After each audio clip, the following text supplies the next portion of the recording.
Hello everyone, welcome to my channel. Today I'm going to share with you an amazing story of how a Zen master healed a young lady with his mind. This story is based on a true incident that happened in ancient China. There was a Zen master named Tanzan who was traveling with a young monk. They came to a river with a strong current. As they were preparing to cross the river, they saw a young lady in distress also attempting to cross.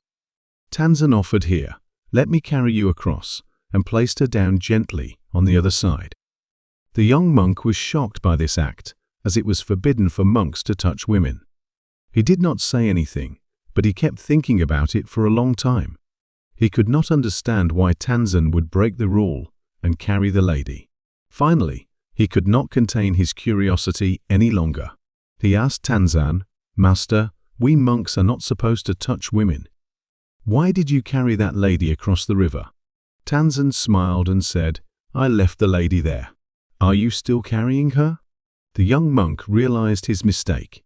He had been holding on to the thought of the lady, while Tanzan had let go of her as soon as he crossed the river. He understood that Tanzan had healed the lady with his mind by showing her kindness and compassion. He also healed himself by not attaching to the situation or the outcome. He was free from any mental burden or guilt. This story teaches us a valuable lesson. Our mind has the power to heal or harm ourselves and others. It depends on how we use it. If we use it with positive thoughts and emotions, we can create healing and happiness.